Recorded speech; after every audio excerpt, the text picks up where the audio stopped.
ko ha, i-BBDF ko si ate. So bagay te, gusto mo mag-aral ng ALS kasi kahit sa edad mo, naniniwala ka na nagawa namin to dahil nakapagtapos kami, nakapag-aral kami, ganun. Kaya na-encourage kang mag-aral ka ng ALS.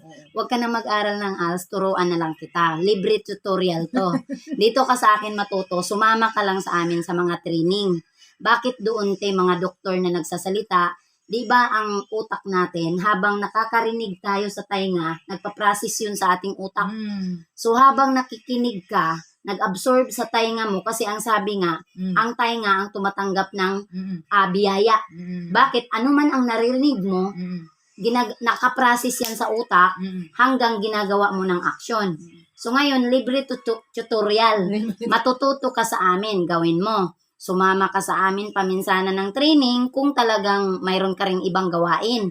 So, halimbawa sa isang buwan, sasama ka ng 2 bisis, 3 bisis. Ang tanong ko sa'yo, the more na naririnig mo sila, magpo-process yun sa utak mo. May grade 6 nga yumaman.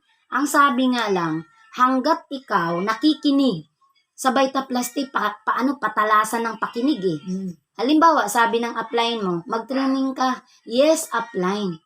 Mag-yes ka lang sa akin. Bakit? Doon, tinuturo yung step by step. Paano ka makahanap ng pera? Tanong ko sa'yo, mag-ALS ka ngayon, ilang taon ka? Ano lang ako, wala pang 58. Sige, 58 ka. Tapos mag-ALS ka ng 3 years. Yung 3 years mo, laan mo na lang sa baita. Maniwala ka sa hindi. Kung kilala mo si Alejandra Cubol, tinututor ko yan, tinuturuan ko yan. O, di ba? Ano lang sabi niya? Power! O, di ba? Makikinig lang daw siya, power. Kasi tinatulungan na sa produkto. Ang gawin, ito ang motivation ko sa iyo. Kaya mo maghanap ng taong may sakit. Oo, marami diyan. Kakilala mo marami, di ba? Anak mo may kakilala, di ba? So ito motivation ko sa iyo. Yung anak ko kumita, ako kumita. So ibig sabihin mayroong patotoo. Kasi bakit? Maganda ang produkto natin So pag maganda ang produkto, magandang gawing negosyo. Kasi mag-aral ka ng ALS. Ang gawin, pagka nag-graduate ka ng ALS, mag-apply ka trabaho, tama? Pero ang in-applyan mo, 537, 545. Sabay makapagpabili ka lang ng isang 1 bag, may 500 ka na. Paano kung sa isang araw nakadalawa ka? Paano sa isang araw nakatatlong tao ka?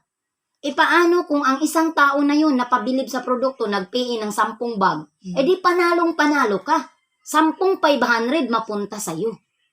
Tanong ko ngayon sa'yo, kaya o hindi? Kaya natin yan. Oo, di ba? Ngayon, sabi ko sa'yo, yung pag-aaral mo ng ALS, ito pakita ko sa'yo. Ayan po guys, Sherlyn Me, Director Sherlyn Me, Valmoria. So, malinaw po yan anak ko po to Ang tanong ko sa'yo, nag-aral sila elementary. Sumama ba sila sa akin sa opisina? Hindi.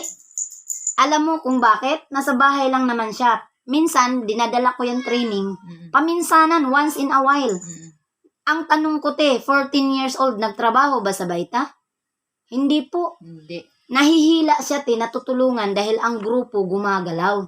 So ngayon ang pangarap mo buuhin natin. Nak, yung ininit tubig mo parang wala ng tubig. Yung pusa, nag-inom na sa pitsel. Ito po, tingnan mo Ang nangyayari dito akin to. Ang matindi dito ganito. Ang matindi dito isang trabaho lang. Isang trabaho lang. Tapos, makikinabang pati yung anak mo.